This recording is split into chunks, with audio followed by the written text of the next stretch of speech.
All right, everybody, I'm just starting with a table layout because I'm looking rough this morning and I want to sit down and get this done first thing as opposed to taking the time to take a shower and all that kind of stuff. So yeah, I stopped by my storage unit yesterday. We have not much storage, no storage here at our apartment. So I keep stuff in my storage unit in town, and when I go to town, I can stop by and grab some stuff.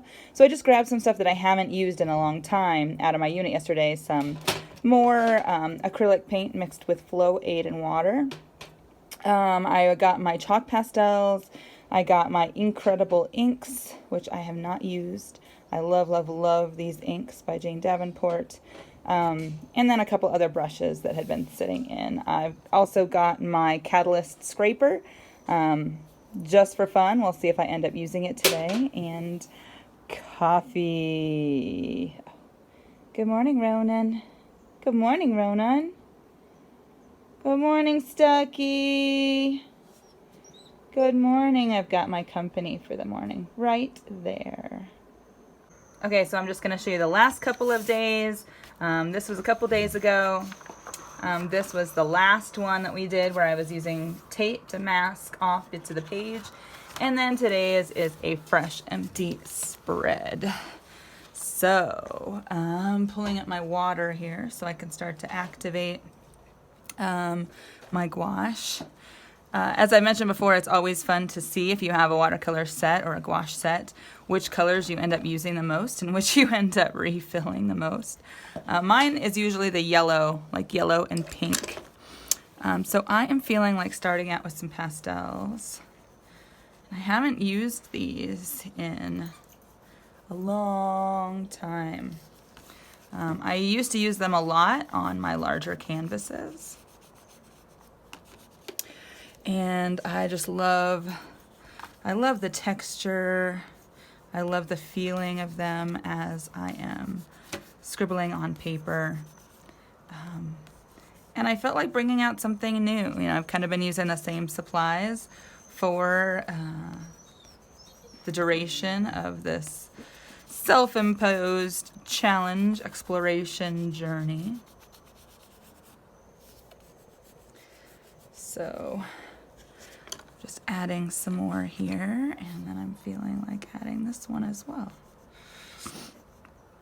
I'm not pressing super hard. I am using kind of the side of the pastel. Just to get a little bit more on the page. And there we go. There we go.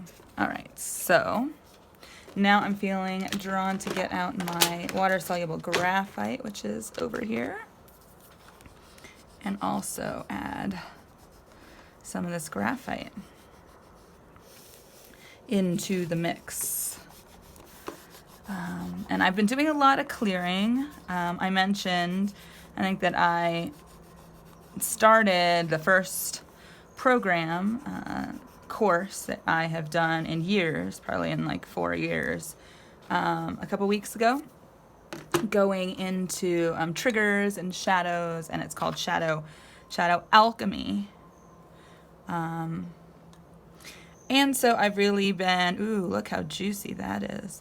I've really been looking at, you know, how things are triggering and when things are triggering, and if I'm going to take an action, like post something about my art or apply to a job, that it's really important that that action is coming not from shadow, but from a clear place. And that's really interesting to me how these pastels are kind of resisting the water, because they are chalk pastels. The last chalk pastels I had, maybe they just weren't very good quality, because they did not do this. They kind of melted right into the water, which was super fun. All right, so we've got that. Now I'm gonna pull out some ink. I'm just gonna drop some ink into the water here, into these nice juicy wet places, which seem to have kind of dried up already. I'm kind of looking at it from the side to see where it's not totally dry, so I can add some ink up there. I really love the way ink spreads, and I really love with these incredible inks that they have the droppers on them. So this is not, there we go. Looking for more wet spots. Just let things bleed, drop and bleed, and see what happens. That really is my favorite part, is to see what happens. I mean, look how cool it is where it just it just creeps along the page. Yeah, I also brought out my alcohol markers, but I don't think I'm going to use them. I also brought this dauber, so I got these daubers a few years ago. They're by Hero Arts, and they're just really fun. Just kind of, if these aren't totally dried out, you can just daub little dots. Here and there. And do one down there, there. Kind of feel like I want another one in here, there. And this might be a pretty quick spread, you know? Kind of tuning in and letting all that stuff happen. So I'm feeling in to what else I want to add. I really love that graphite. I think the water-soluble graphite is something I'm definitely going to invest in again. Sip of coffee here, pardon me. I think I mentioned that I picked it up when I was in Aspen a day. I'm grabbing some gouache with one of my brushes, and I picked it up just to try it. And I really, really, really am loving it through this challenge. And that's another way that's fun to try new art supplies too, is when you've kind of got a general plan. Like I'm doing my general plan is to do a spread a day. And so I have a spread to play with, right? And so I know if I'm doing a spread that I can... Sorry, I just got lost in contemplation there. That I have that spread to work within, and so it frees me up, and then for some reason it's easier to experiment with some other variables because the format is not variable, right? The format's going to be a spread. And I'm finding the same things with these portraits that I'm drawing using the Sketchy app, and I've been using the Procreate app on my iPad, learning how to use it. I've bought a whole bunch of brushes, probably more than I needed to, but I really, really enjoy them, and I'm enjoying trying out the different brushes and seeing how different people make their brushes, and how they differ, how the settings of the brushes differ, and which ones I really enjoy using. But having the format of the portrait, so I know I'm going to draw a portrait. From there, I could draw it in my style. I could try to render it as a likeness. I could get experimental and make it more illustrative. And I can try all kinds of different textures and brushes. So it's a lot of fun, and kind of having the limitation of knowing, okay, I'm going to do a portrait. So it's not like, oh my God, what do I draw? Or what do I paint? And then trying to figure out, what media to use and all that kind of planning. It really is an experiment that is joyful. And joy is really the point. So I feel like this is actually getting close there. Kind of want to activate this a little bit.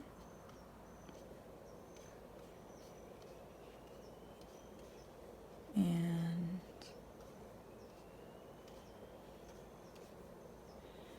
just activate that.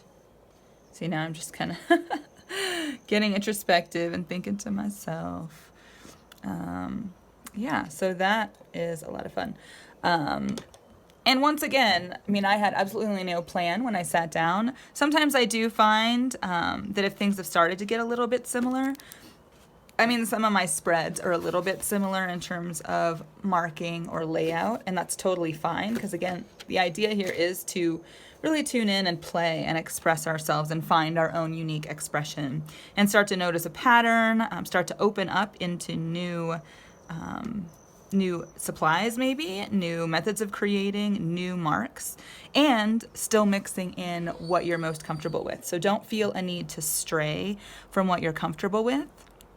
It's okay to start there. Like I've got my favorite supplies, definitely. I've got my favorite marks. You'll notice the scribbling, the kind of, using a flat brush, whether it's a wider flat brush or a thinner flat brush. This one's a little frayed and I haven't used it in a while.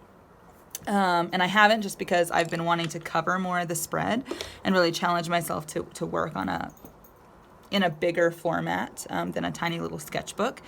So I've really been enjoying that. And then just playing with different media to see, I saw those puddles still from the water-soluble graphite and thought, hey, I wonder what would happen if I just dropped some ink into those splashes. And now I've got all these cool organic shapes, and then there's kind of the geometric structure of, the dots and the lines, and then there's some chaotic movement as well. And it all kind of comes together, with the different layers. And, that is how our expression is, right? It's not you have one expression.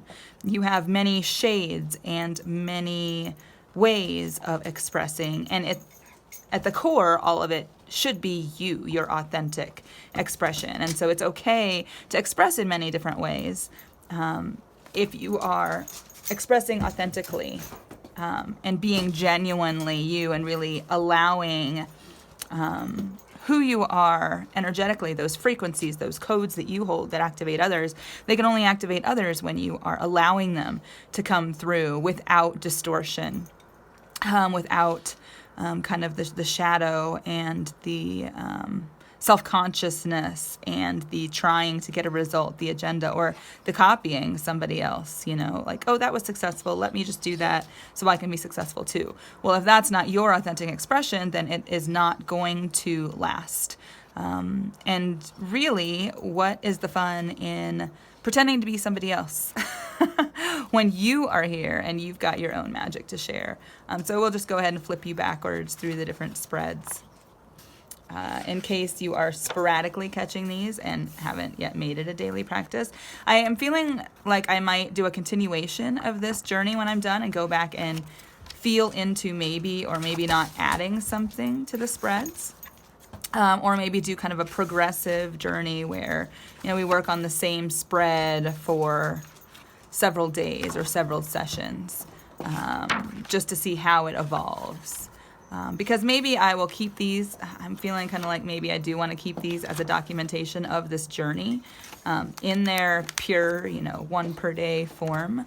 And then the journey can continue from there. All right, so this is still drying, but we're just gonna zoom in for a closer look at some of that texture. Look how cool with the water and the ink and the graphite over that chalk pastel, which I honestly thought was gonna blend, but I really love that texture that is kind of resisting the ink and the other colors. That was a huge surprise, and I am really delighted by it as well. Just taking a look at all that juiciness. And that cool organic effect. And it's all authentically me. All right, I warned you, I'm looking rough this morning. So this is gonna be quick. I would love, again, to hear about your journey, what you're discovering, what you're playing with, what you've felt like trying that you never would have thought of before, and where you're listening to your intuition, even when it seems crazy or it doesn't make sense, and how you're noticing this openness and this creativity and this true expression bleed through into other aspects of your life. I know that I am, and I can talk about that more maybe in a wrap-up video. I'll save that for the end, the big kabang. But yeah, I am really enjoying still. This is the 19th spread, and I'm feeling more and more in flow and open, and like things are being alchemized as I create. So I will see you tomorrow. Have fun.